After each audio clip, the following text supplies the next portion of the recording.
The night was calm, the kind of quiet evening where nothing extraordinary seems possible until one moment changes everything. Imagine driving home after a long day, minding your own business, when flashing blue and red lights suddenly erupt behind you. You pull over, expecting a simple conversation, maybe even an unnecessary warning. But instead, the officer walking toward your window has already made up his mind about you. He's not here for a routine stop. He's here for a takedown. He's here to create a crime, and he has no idea that the man he's targeting is the last person he should ever try to frame. Welcome back to Swift Tale, where real stories collide with explosive twists you won't believe. And if this is your first time visiting the channel, make sure to like, share, and subscribe, because have you ever heard of a case where a corrupt cop tried to plant drugs in someone's car, only to learn the man was the director of the FBI himself? In today's story, we dive deep into one of the most shocking encounters you'll hear about all year, an encounter that exposes how quickly power can be abused, how easily a life can be destroyed, and how one officer's arrogance turned into the biggest mistake of his entire career. This isn't just a story about corruption. It's a story about assumptions, prejudice, and the explosive moment when a routine traffic stop collides with a hidden truth that detonates like a bomb. The black man sitting calmly behind the wheel isn't intimidated, he isn't confused, and he isn't powerless. He knows exactly what's happening, he knows the law, and he knows that once he reveals who he truly is, that officer's world will collapse right in front of him. As we break down this unbelievable chain of events, we'll explore the tension, the manipulation, the fear, and the pure audacity of a cop who believed he could get away with anything. We'll examine how racial profiling, unchecked authority, and dangerous policing habits continue to threaten everyday citizens, especially black men who are too often seen as targets instead of human beings. And we'll show you why this case isn't just outrageous, it's important. It forces us to confront the hard truth that corruption hides in plain sight, and justice sometimes arrives in the most unexpected form. So get comfortable, turn up your volume, and stay with me until the very end, because what begins as a simple traffic stop will unravel into a powerful story of accountability, exposure, and a fall from power so devastating that people are still talking about it today. This is Swift Tale, and this is where the truth hits harder than the lies ever could. The day had started like any other for the man who would soon become the center of a storm. Dressed casually, driving an unmarked government SUV, the FBI director was heading home after a quiet meeting in a nearby city. Nothing flashy, nothing that would draw attention. He preferred days like this, the ones where he could slip under the radar, move like an ordinary citizen, and enjoy a few uninterrupted hours without the weight of briefing rooms and top-secret documents. But as he crossed into the small, rural town just outside the county line, something shifted. The roads emptied out, streetlights flickered in long stretches of darkness, and for reasons he couldn't quite explain, he felt the prying eyes of someone watching him. The truth became clear a few minutes later when a police cruiser pulled out of a gas station parking lot and fell in behind him. No sirens, no traffic violation, just a car that didn't seem to be in any hurry to pass or turn. In towns like this, these things weren't coincidences, they were warnings. The director quietly adjusted his rearview mirror, keeping his expression neutral. He'd seen this pattern too many times in his career, an officer bored, undertrained, or looking for an excuse to play hero. And most dangerously, an officer who made judgments based on skin color long before considering anything else. The cruiser stayed behind him for several miles, switching lanes whenever he did, maintaining a steady but intentional distance. To most drivers, it would have looked harmless, but to a man who'd spent decades navigating criminal behavior, from street-level crime to federal corruption, every move of that patrol car told a story. This officer wasn't observing, he was hunting, waiting for the slightest misstep, real or imagined. And in a town where accountability had rarely been enforced, the director knew exactly how these stops typically went. The officer wasn't interested in safety, he was interested in control. As he approached a quiet intersection, the director noticed the cruiser's headlights suddenly brighten, then dim, as if the cop was preparing himself, warming up for something. The road was empty. No other cars, no witnesses, no distractions. It was the perfect environment for a cop accustomed to pushing boundaries. The director took a slow breath, his instincts sharpening. He had no intention of escalating the situation. But he also knew that if this officer chose the wrong path, there was nothing in the world that could protect him from the truth that would follow. Moments later, the flashing lights snapped on. Red and blue reflected across the windshield, bathing the road in an artificial glow that felt more like a trap than a warning.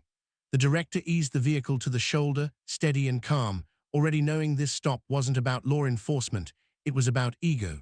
What he didn't know, however, was just how far this officer would go, or how completely this decision would unravel the career he'd spent years building. Officer Daniel Crowley had been on the force for nearly 12 years, and in that time he had developed a reputation that depended entirely on who you asked. To some of his fellow officers, he was aggressive but effective, the kind of cop who didn't wait for the truth to reveal itself, he forced it out. To others, especially the residents who lived on the poorer side of town, he was a menace wrapped in a badge. Crowley wasn't driven by justice or public safety, he was driven by numbers, arrests, citations, seizures, anything that made him look like the department's top performer, and lately his ambition had turned into desperation. He was falling behind, complaints about him were piling up, a disciplinary hearing was looming, he needed a big bust, something he could parade around as proof that he was still the department's star. But under that surface-level hunger for recognition was something far uglier, a deep-rooted bias he'd never bothered to hide. He saw black men as suspects first and citizens second. Traffic stops became opportunities, not responsibilities, and he had perfected a technique that many officers whispered about but never dared admit aloud. Planting evidence wasn't something he believed was wrong, it was something he believed was necessary. After all, in his mind, these people were criminals anyway. He was just speeding up the process. Crowley told himself he was making the town safer, even though what he was really doing was covering up his own failures. In the last 6 months, he had planted drugs 3 different times. Each time he celebrated it as if he had caught a dangerous trafficker, and each time he felt untouchable. His supervisors looked the other way, his friends on the force backed his stories, and the community, poor, ignored, voiceless, had no power to challenge him. Crowley believed he was invincible. He believed no one would ever check his evidence, question his reports, or expose his deception. And more than that, he believed no one would ever stand up to him. But that arrogance came with a cost. When he first noticed the SUV the FBI director was driving, he didn't see a federal vehicle or an innocent driver. He saw an opportunity, a black man driving a clean car at night, alone, passing through a town known for aggressive policing. Crowley's mind immediately crafted the perfect narrative: traveling dealer, interstate runner, suspicious visitor. It didn't matter that there was no actual reason to stop him. Crowley had long since stopped caring about legal thresholds. What mattered was the story he could write afterward. In his imagination, he could already hear the praise. Another drug bust, another dangerous criminal off the street, another line on his record that made him look like a hero. He didn't care about the truth. Truth had never gotten him promotions, but creative policing had. So as he pulled out of that gas station and tailed the SUV, every move he made wasn't guided by law, it was guided by ambition. He justified it to himself, convincing his mind that he was doing society a favor, that the man he was following must be guilty of something, because in Crowley's world, guilt wasn't proven, it was assigned. And with each passing minute, Crowley grew more certain that this would be his big moment.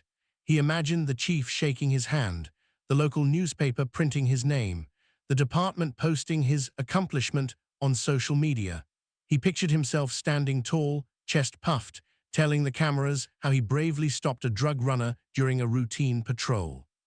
All he needed was a bag of narcotics, the same one sitting in his patrol car's glove compartment, ready for moments exactly like this. Crowley had no idea that the man he was targeting wasn't just another victim. He had no idea that he was about to confront someone who had spent decades exposing men exactly like him. Someone with more authority, more training, and more power than Crowley had ever faced. If Crowley had known the truth, he might have stayed parked at that gas station and let the SUV drive on without a second glance. But he didn't know. And the arrogance that had protected him for years was about to lead him straight into the biggest catastrophe of his life. The moment the FBI director eased his SUV onto the shoulder, He already knew the script officer Crowley planned to follow. He had seen variations of it in case files, court documents, bodycam footage, and civil rights complaints across the country, always the same pattern, always the same imbalance of power. But now he was about to experience the dangerous performance firsthand. Through the rearview mirror, he watched Crowley step out of his cruiser with the swagger of a man convinced he owned the road. The officer adjusted his duty belt, tugged at his vest, and approached the driver's side window with the slow, predatory confidence of someone who had done this far too many times without consequences. The director kept both hands visible on the wheel, not because he was afraid, but because he knew how men like Crowley operated. Any movement, no matter how innocent, could be exaggerated later. He reached under the seat. He looked like he was hiding something. He made me fear for my safety. He wasn't giving Crowley any ammunition. He remained calm, eyes forward, breathing steady, fully aware that the officer expected confusion or fear. Instead, he greeted Crowley with a level control that immediately unsettled the man who expected submission. Crowley tapped the window with his flashlight, even though it wasn't dark enough to justify it. It was a psychological tactic, an unspoken message. You're not in charge here. As the director lowered the window, the officer leaned in too close, scanning the interior in a way that had nothing to do with safety and everything to do with searching for excuses. His voice carried the tone of manufactured authority as he asked for license and registration, but the director noticed something else too. Crowley wasn't making direct eye contact. He wasn't interested in conversation. He was focused on cataloging things he could twist into justification later. "What's the reason for the stop, officer?" the director asked politely, knowing he was entitled to an answer, knowing that Crowley wasn't expecting someone who understood the law this well. Crowley paused, thrown off for a split second before recovering with a flimsy excuse. "Your vehicle drifted slightly toward the line back there." A lie. They both knew it. The air between them stiffened with the unspoken tension of two men playing different games, one following the law, the other bending it. Crowley's annoyance grew as he realized his intimidation tactics weren't working. The director's voice was too steady, his posture too controlled. Most drivers cracked under pressure by now. They babbled nervously or apologized for things they didn't do. But this man wasn't cracking. And to Crowley, that resistance felt like a challenge. He stepped back, his hand resting on the top of his holster, not because he felt threatened, but because he wanted the man inside the car to think he might be. It was another tactic, another layer of unspoken manipulation. "I'm going to need you to step out of the vehicle," Crowley said, not offering a lawful reason, just expecting obedience. The director's eyes shifted toward him slowly, studying him the way he had studied thousands of suspects over his career. He recognized the dangerous mixture in Crowley's voice, impatience, insecurity, and the thrill of control.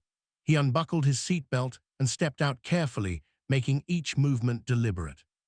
Crowley watched him with narrowed eyes, searching for anything, any twitch, any hesitation that he could twist into justification. But the director maintained an air of quiet authority that made Crowley feel strangely small. At that moment, the officer didn't know why this interaction felt different, why the man in front of him wasn't reacting like the others. He chalked it up to arrogance. Maybe this driver thought he was smarter than him. Maybe he thought he could talk his way out of trouble. Crowley didn't realize the real reason he felt off balance, deep down, on some instinctive level. He was standing in front of someone operating at a level far beyond his understanding. Someone who didn't fear him. Someone who could see exactly what he was planning, step by step, like reading an open book. Crowley walked around to the passenger side before ordering the director to stay put. He flashed his light around the interior again, intentionally exaggerating every movement as if he had already found something. He was searching for an opening, an excuse to escalate, and when he didn't find one, frustration flickered across his face. That's when he made his decision. The decision that would end his career, destroy his reputation, and place him at the center of a scandal far bigger than anything he could imagine. With the director standing calmly outside the vehicle, Officer Crowley began preparing for the moment he believed would make him a hero, unaware that he was seconds away from exposing himself as the villain of his own story. "Officer," Crowley circled the SUV like a predator that had finally chosen its moment to strike. He waved off the director's request, to observe what he was doing, muttering something about standard procedure, though nothing about his behavior followed any true protocol. The director stood silently at the front of the vehicle, hands resting calmly on the hood, eyes following Crowley's movements in the reflective surface of the windshield. Crowley didn't realize the man he was trying to frame had spent decades reading body language, identifying behavioral tells, and breaking down manipulation tactics. Every twitch, every unnecessary pause, every glance over Crowley's shoulder was captured and catalogued in the director's mind with precision. Crowley opened the passenger side door with a theatrical sigh, as though he were reluctantly engaging in routine inspection. But routine had nothing to do with what he was planning next. Hidden beneath his vest, tucked inside a Velcro pocket, was a small plastic bag, barely the size of his palm, sealed tightly, containing the same off-white substance he had used in his last major bust. He had kept it ready for weeks, waiting for the perfect target, the perfect moment. To him, perfect meant someone alone, someone vulnerable, someone he believed no one would protect. And tonight, he thought he had found exactly that person. The director watched the officer's shadow move inside the SUV. He heard the faint rustle of fabric, the soft click of something plastic being handled. His jaw tightened slightly, but he remained outwardly composed. He had suspected Crowley's intentions from the moment he was pulled over, but hearing the officer's movements now confirmed it. This wasn't incompetence. This was corruption, deliberate, practiced, and dangerously confident. Crowley wasn't searching for evidence, he was planting it. Inside the vehicle, Crowley crouched low, pretending to examine the floorboard, though his fingers were already slipping beneath the passenger seat. With a quick practiced motion, he pressed the plastic bag against the carpet and slid it just far enough under the seat to make it seem hidden, but not too hidden.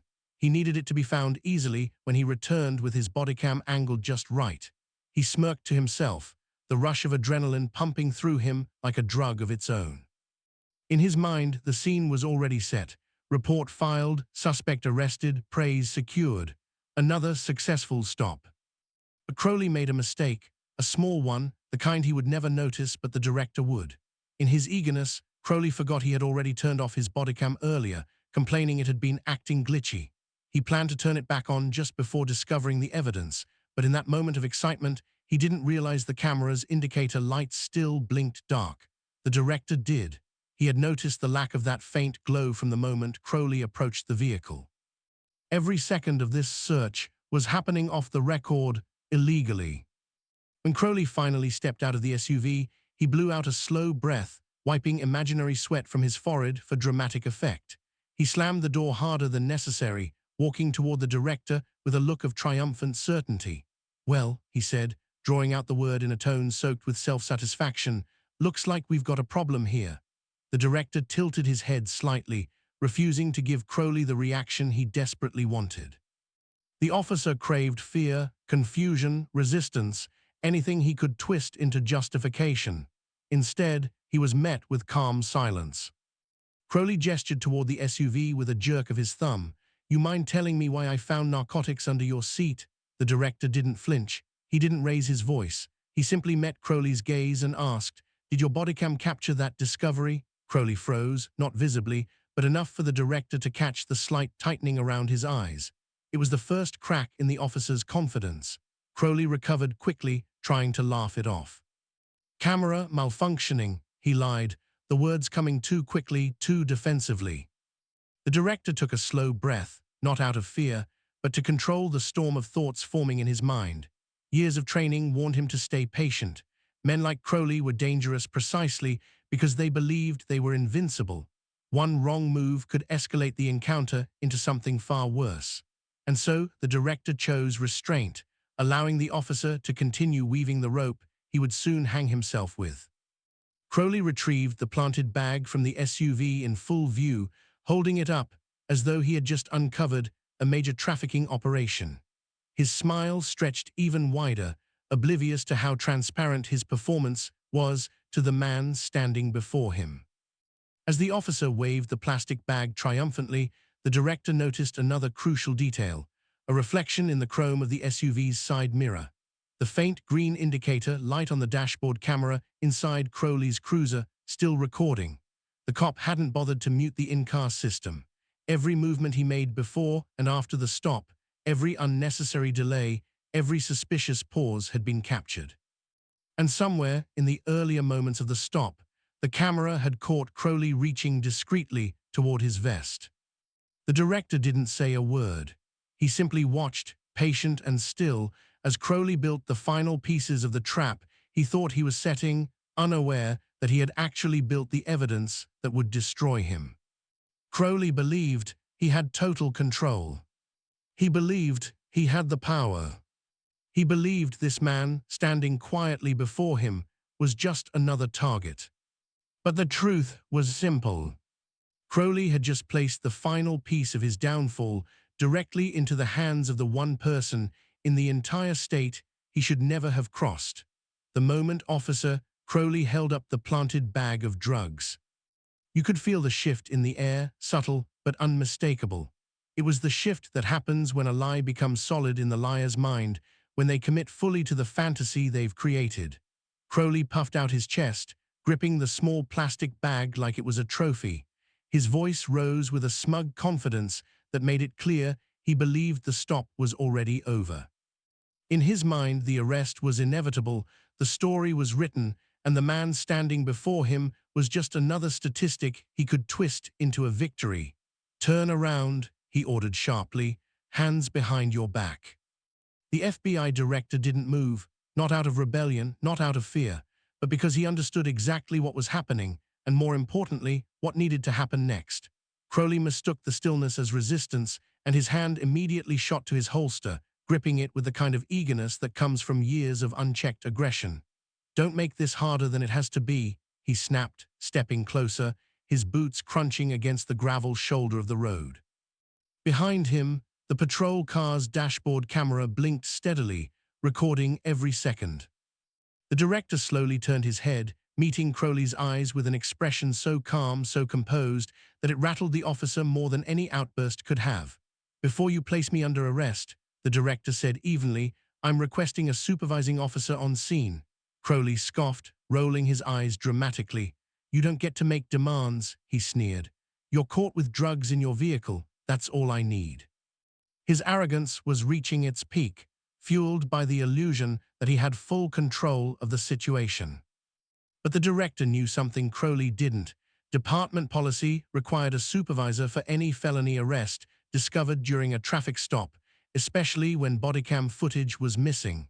Crowley ignored this because he always ignored rules that inconvenienced him.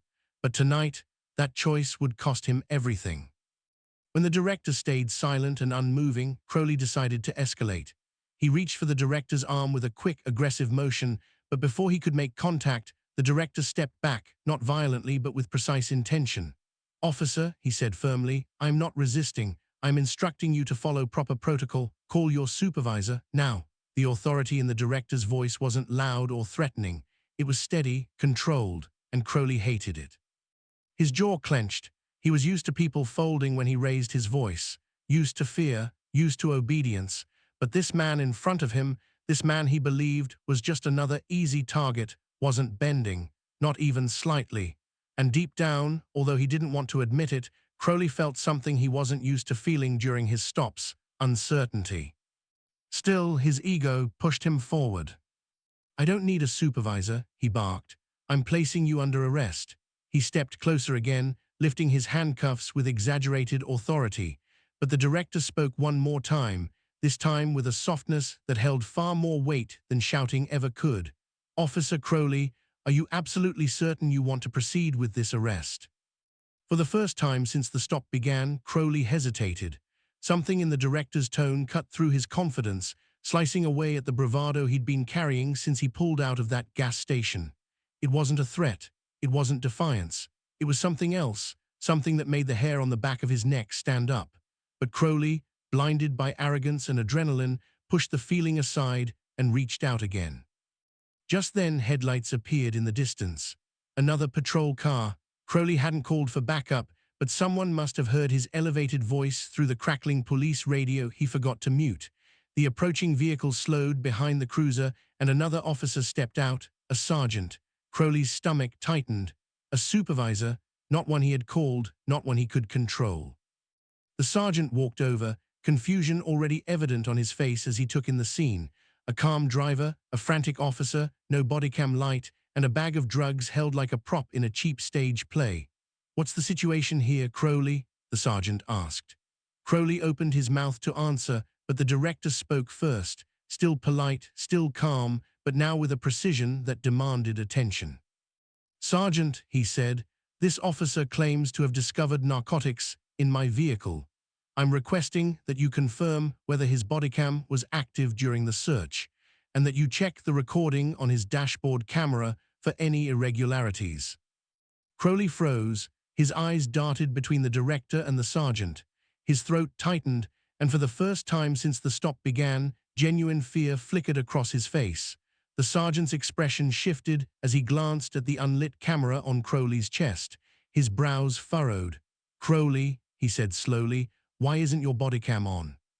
Crowley stammered, his words tumbling over each other. It malfunctioned. The battery died. You know how these things are." But the sergeant didn't look convinced. He turned to the director. "Sir, do you have any concerns about how this stop was conducted?" The director held the sergeant's gaze, then answered with a calm that shook Crowley to his core. "Yes, I have serious concerns, and I will be formally reporting this incident." Crowley's heartbeat thundered. He felt the ground shift beneath him. Something was wrong. Something was deeply wrong. This man wasn't acting like a frightened driver. He wasn't confused, angry, or desperate. He was confident, too confident. Who was he? Crowley felt cold panic rising in his chest, but he tried to force one last attempt at control. He stepped forward, waving the bag again. "He had possession of narcotics. That's enough for an arrest," he insisted, voice cracking under the strain. But the sergeant didn't move. He didn't even blink. Instead, he looked at the director and asked quietly, "Sir, do you have identification?" The director nodded once slowly. "I do, but before I present it," he said, turning his eyes back toward Crowley with a calm that now felt like thunder rolling beneath the surface. "I want to be absolutely sure Officer Crowley understands the gravity of what he's attempting to do." It was in that moment, just for a second, that Crowley's world stopped. The director wasn't a victim. He wasn't intimidated. He wasn't powerless. He was something else. Something Crowley had never expected. Something Crowley had never prepared for. And he had just tried to frame the wrong man. The officer stepped back from the vehicle with the swagger of someone who believed he had just secured an easy victory, another arrest to brag about, another dangerous suspect taken off the streets, another moment of unchecked power. But his confidence began to crack the moment the director calmly stepped out of the car and closed the door behind him. There was no panic in his movements, no anger, no confusion, just a quiet, controlled authority that unsettled the officer in ways he couldn't quite explain. Most people protested, most begged or shouted or demanded to know what they did wrong. This man simply stood there, almost as if he were the one assessing him. "Turn around," the cop barked, suddenly raising his voice. It wasn't a command rooted in professionalism. It was rooted in fear. He didn't know why, but something about this driver's composure chipped away at the reckless confidence he'd walked into the stop with. The director didn't react aggressively.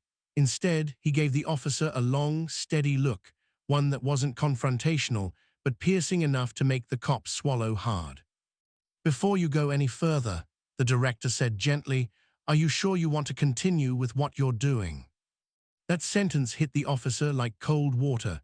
No one talked like that during a stop, especially someone who had just had drugs found in their car. There was a certainty in the director's voice, a calmness that made the officer's pulse start to flutter. The man wasn't scared. He wasn't pleading.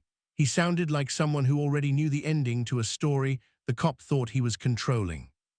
A flicker of doubt crept into the officer's mind. He glanced back at his patrol car as if expecting someone to pop out and tell him this was a prank. His breathing grew uneven. He clenched and unclenched his jaw. Suddenly, he couldn't shake the feeling that he had made a mistake, a big one. It wasn't the drugs. It wasn't the stop. It was the quiet, deliberate confidence of the man standing before him.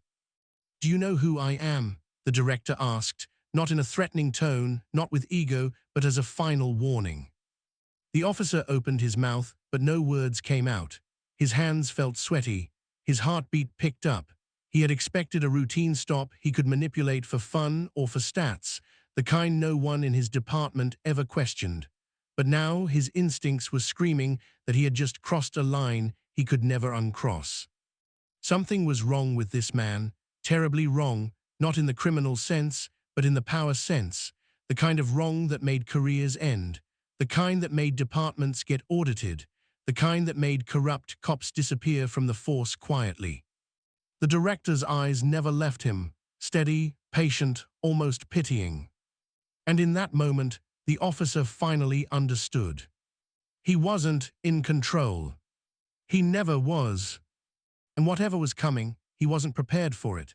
The director reached calmly into his jacket, moving slowly, deliberately, so measured that even a nervous rookie would have recognized he wasn't a threat. But the officer, shaken and sweating, flinched backward anyway, his hand instinctively brushing his holster.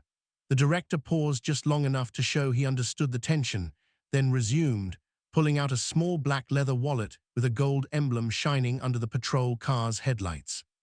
He didn't thrust it forward. He didn't wave it like a weapon.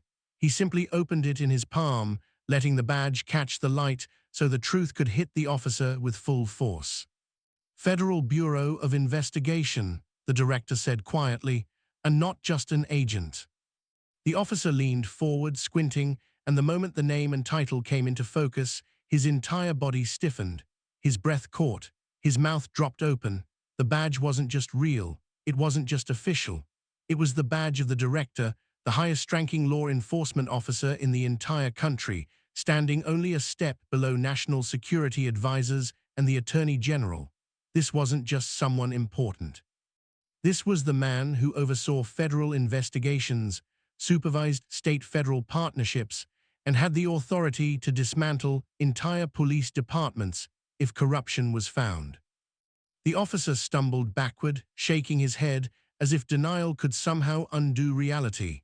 He felt the world tilt beneath him, the weight of what he'd done slamming into his chest like a wrecking ball. His legs wobbled. His hands trembled uncontrollably.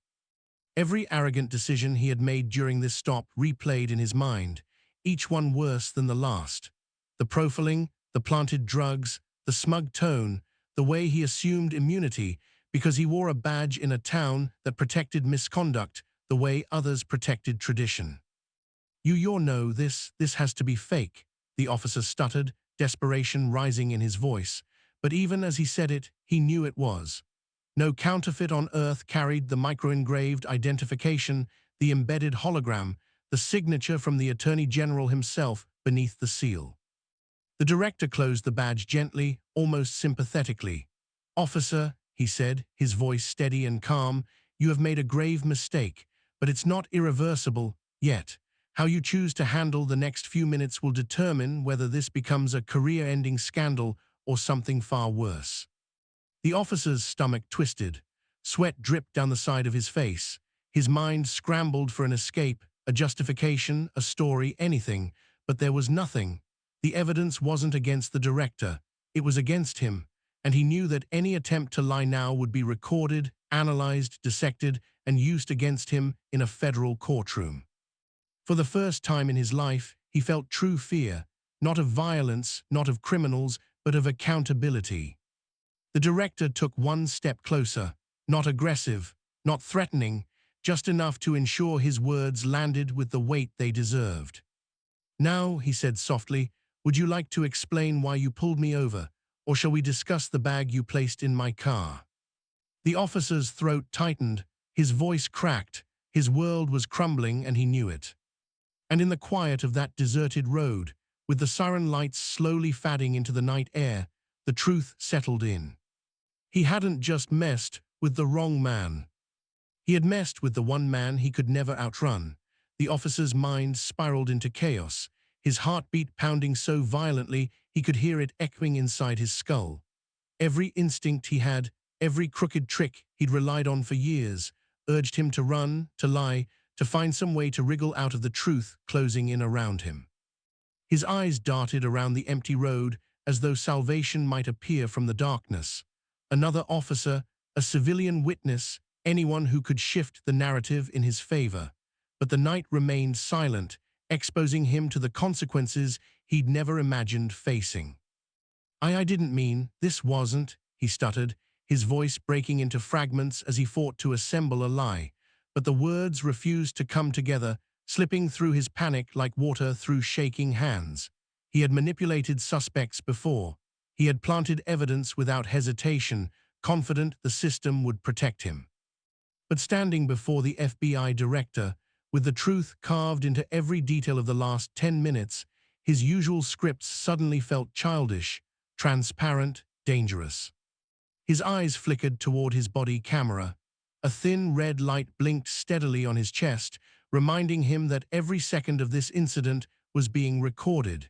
He reached instinctively for the device, hopping to turn it off, but the director's voice cut through the darkness like a blade. "I wouldn't do that if I were you." The officer froze, his hand hovering inches from the button. Slowly, almost in defeat, he lowered it. His breathing became shallow. He felt trapped inside his own uniform, as if the badge on his chest had transformed from a shield into a shackle. Desperate, he took a small step backward, as if distance could somehow soften the disaster unfolding around him. But with every retreating step, the truth grew heavier, pressing down on him, crushing the false power he had once wielded so casually. "I didn't know who you were," he whispered, as if that somehow excused the crime. The director's expression didn't change. "So if I weren't who I am, your actions would be acceptable." The question sliced through the officer's defenses. His lips quivered. His eyes darted downward.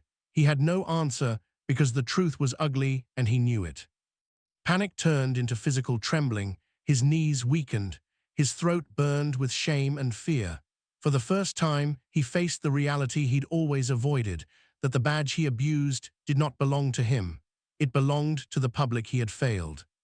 He tried one last attempt at manipulation, his voice shaking like an exposed wire. "Maybe we can talk about this, work something out." The director didn't even blink. "The only thing we're going to work out tonight," he said calmly, "is the truth." In that moment, the officer felt the last bit of ground crumble beneath him. He wasn't standing on authority anymore. He was standing on the edge of consequences that he had built with his own hands. And there was no escaping the fall. As the siren lights faded into the quiet night and the weight of truth finally settled over the scene, the entire encounter revealed more than just a failed attempt at corruption. It exposed the dangerous power of unchecked authority and the terrifying ease with which an innocent life can be derailed by someone wearing a badge without honor. The officer, trembling and defeated, stood face to face not just with the FBI director, but with the consequences that had been waiting for him long before this stop ever happened. And what unfolded on that dark roadside wasn't simply a clash between two men. It was a confrontation between accountability and abuse, justice and manipulation, truth and the lies that had been allowed to grow in silence. The director, representing the highest standard of law enforcement, didn't raise his voice, didn't threaten, and didn't gloat. Instead, he became a reflection of what policing should look like, measured, principled, and grounded in integrity. His presence exposed the officer's misconduct not through aggression, but through transparency. And the moment the badge came out, the story shifted from intimidation to revelation. This wasn't about rank. It was about the undeniable truth. Character matters more than authority, and justice belongs to everyone, regardless of position, uniform, or race. This incident serves as a reminder of why these stories matter, because there are countless encounters without cameras, without high-profile victims, without federal oversight. Countless roadside stops where the truth never surfaces and the innocent never get the chance to clear their names. Stories like this don't just entertain, they shine a light on the parts of the system that still desperately need reform, accountability, and real leadership. They remind us why awareness is important, why speaking up matters, and why silence can be just as dangerous as abuse. And as we wrap up this episode, I want to speak directly to you, the viewer. These stories only reach the world because you choose to watch, to share, to keep the conversation alive. So if this is your first time here on Swift Tale, or if you've been part of this journey from the beginning, I want to say thank you. Your support helps bring these narratives to life and keeps important issues in the public eye. Before you go, make sure you like, share, and subscribe, because your engagement helps this channel grow and ensures stories like this reach the people who need to hear them. And don't forget to leave a comment down below. Tell me your thoughts, your reactions, your experiences. I read every single one, and your voice is a crucial part of this community. This is Swift Tale, signing off, until the next story that deserves to be told. Word of the incident didn't stay on that quiet stretch of road for long. Within minutes, the situation had begun to ripple through the department like a shockwave tearing through a fragile system. The officer, still shaken and pale, radioed in with a wavering voice, trying desperately to conceal the panic that threatened to break through every syllable. Dispatch, confused by the uncharacteristic tone, immediately alerted the shift supervisor. And when the phrase, "FBI Director," slipped out of the officer's trembling mouth, the station erupted into frantic movement. Inside the precinct, officers glanced at one another with wide eyes, their casual banter dying instantly. The supervisors, men who had brushed off countless complaints about misconduct, suddenly found themselves sweating under the very pressure they had ignored for years. Phones rang, papers shuffled. Senior staff who once walked with arrogance now moved with dread, as though they were trying to outrun a storm that had already formed directly overhead. And in the center of the chaos stood the chief, staring at the wall as if it could somehow offer him an escape route. He knew the town's history. He knew the officer's record. He knew the truth that had been whispered for years but never addressed, because it was easier to pretend everything was fine than to confront a culture that protected bad behavior. But this time, denial wasn't an option. This wasn't a civilian complaint they could bury. This wasn't a lawsuit they could settle quietly. This was the FBI director. And the moment his identity became known, the entire weight of federal scrutiny came crashing down onto their small-town department. The chief grabbed his phone with trembling hands and dialed every number he could think of: legal counsel, internal affairs, the county sheriff, even the mayor. One by one, they answered with the same stunned silence, the same fear-laced confusion. They had no script for this, no protocol, no experience cleaning up a disaster of this magnitude. All they could do was brace themselves for the tidal wave of consequences barreling toward them. Back on the roadside, the director waited calmly beside his vehicle, untouched by the chaos he had triggered. His posture was composed, his expression unreadable, not because he enjoyed watching the department collapse under its own negligence, but because he'd seen this pattern too many times. Small towns that fostered corruption, leaders who ignored misconduct, officers who acted like predators instead of protectors.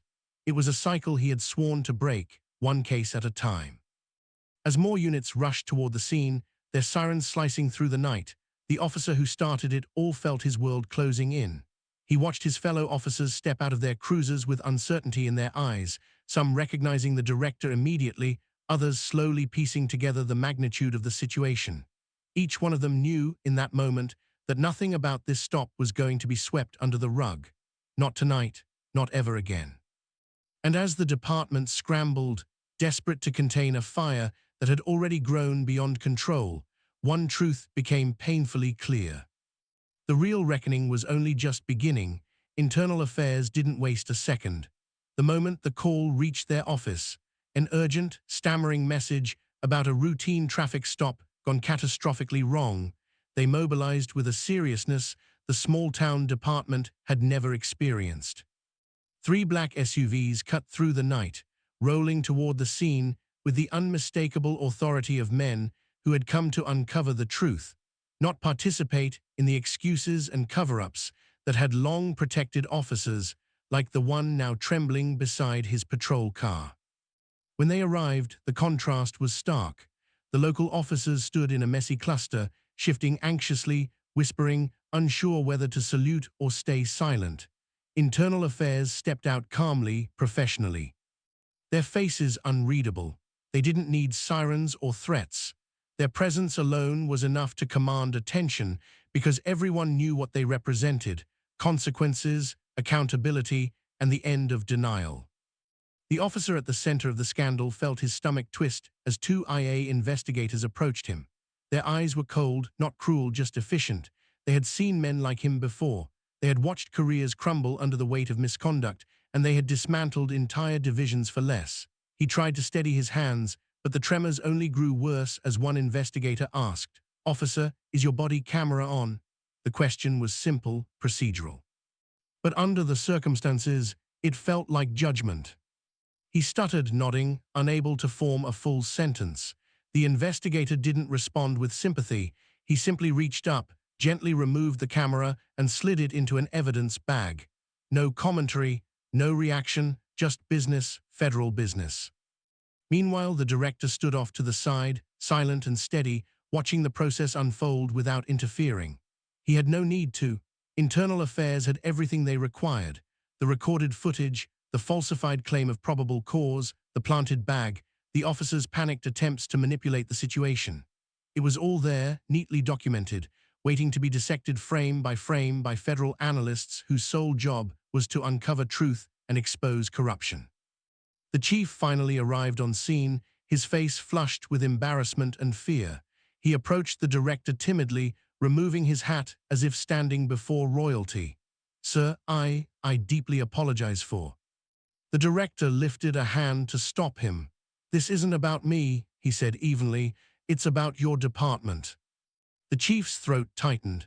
That single sentence carried the weight of every ignored complaint, every overlooked red flag, every officer who abused power under his watch.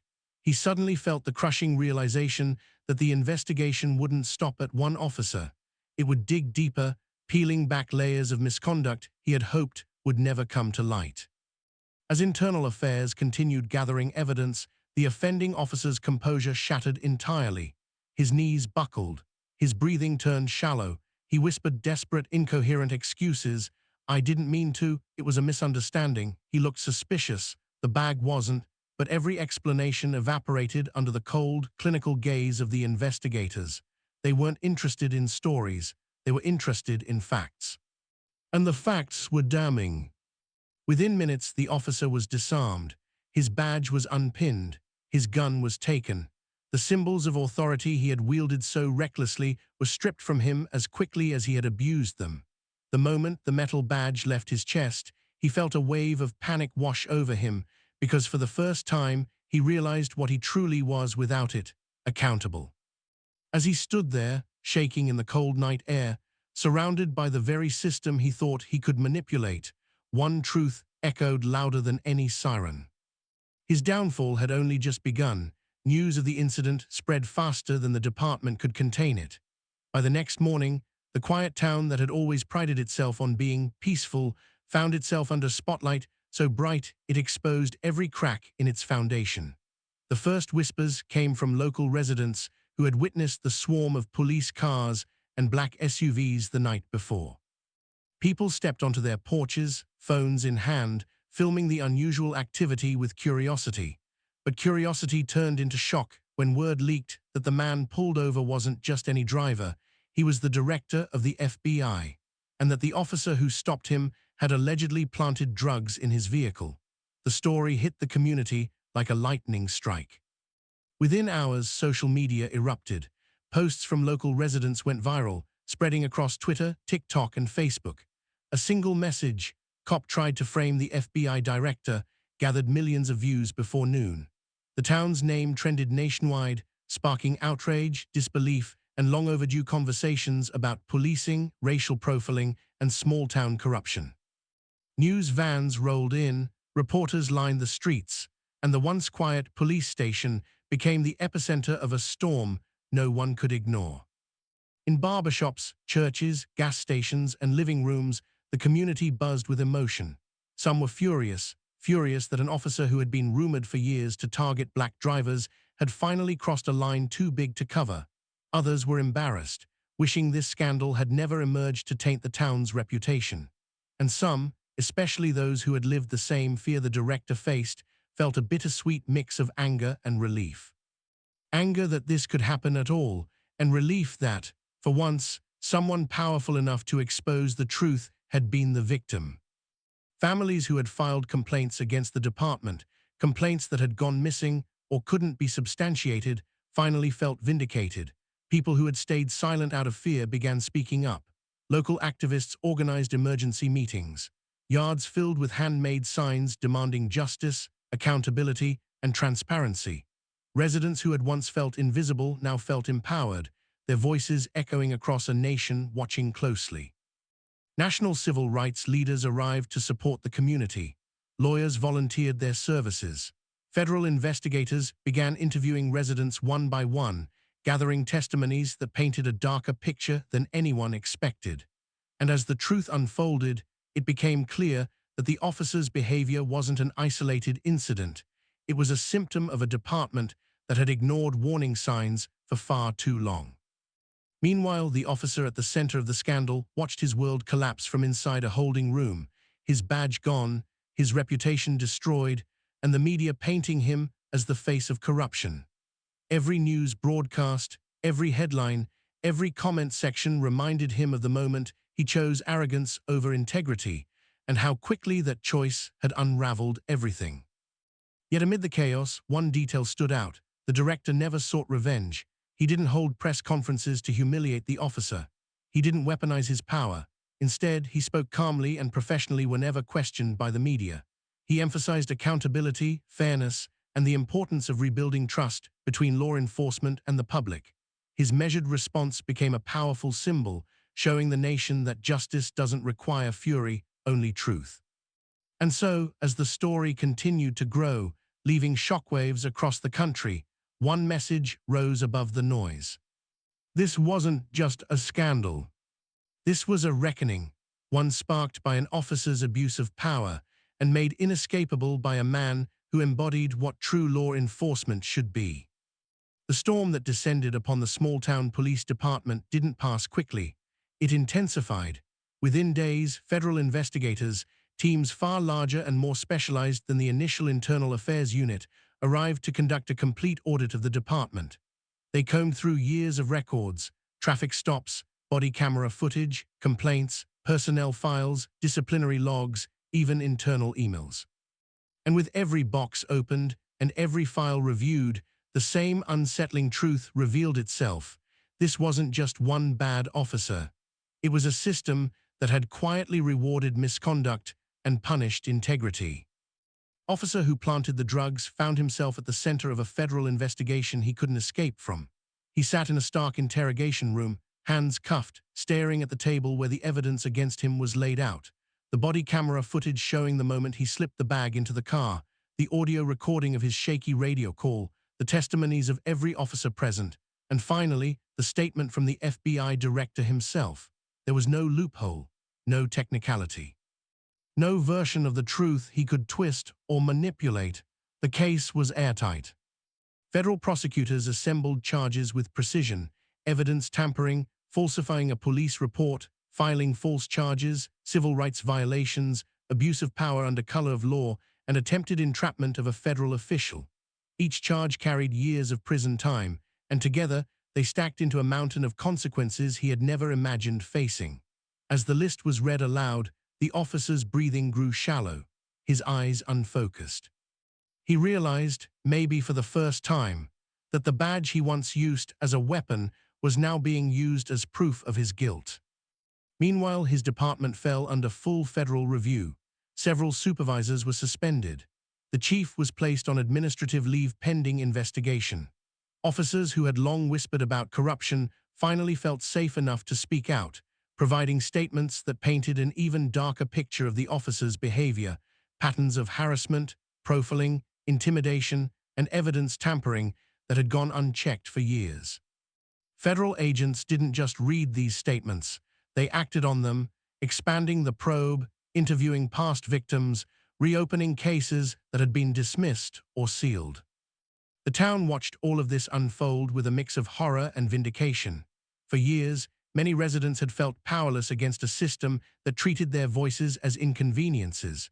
But now, the same system that once ignored them had turned its full force toward justice. The community meetings grew larger. Local leaders who once avoided controversy now stood beside victims, calling for reforms. The mayor, facing national scrutiny, pledged to rebuild the department from the ground up, bringing in outside oversight and promising transparency that had been absent for decades. Inside the courtroom, the officer's fate became clearer with each passing day. He sat silently as prosecutors presented video evidence, expert testimony, and the director's calm recounting of events. The jury watched the footage in stunned disbelief. They saw the moment the stop shifted from routine procedure to calculated corruption. They saw the officer plant the bag. They saw the panic when he realized the identity of his target. And most importantly, they saw the stark divide between a man abusing power and a man embodying it with integrity. The verdict, when it finally came, was swift and unanimous, guilty on all counts. As the officer was led away in handcuffs, the same restraints he had used on countless innocent people, there was no applause, no shouting, no celebration, just a heavy silence, because what the community felt wasn't victory, it was closure. A chapter of fear and injustice was finally ending, but the damage caused by years of misconduct would take time to heal. And through it all, the director remained steady and composed, offering one final statement that resonated far beyond the courtroom. Justice isn't about who holds the most power, it's about who protects it and who abuses it. The dust finally settles on this unbelievable chain of events, the story of a corrupt cop who thought he could frame an innocent black man, only to discover that the nobody he targeted was actually the director of the FBI, comes to a powerful close. What began as a routine traffic stop spiraled into a moment that exposed both the arrogance of unchecked authority and the quiet strength of those who refused to be intimidated by it. The officer's downfall didn't come from dramatic speeches or intimidation, but from the simple, unshakable truth that justice always has a way of revealing itself. In the aftermath, investigations were launched, corrupt practices were uncovered, and the ripple effect of this single incident pushed an entire police department under a microscope. But more importantly, this moment became a reminder that no one is above the law, not even the ones sworn to enforce it. And as we close today's tale, let it serve as a message. Power without integrity is nothing but a ticking time bomb. Thank you all for staying with me through this intense journey. If you enjoyed this story, learned something from it, or simply appreciate the work that goes into these videos, make sure you hit that like button, share this video with someone who needs to see it, and subscribe to Swift Tale for more gripping stories every single week. And don't forget, drop a comment below telling me what you would have done if you were in the FBI director's shoes. Until next time, stay aware, stay sharp, and stay safe.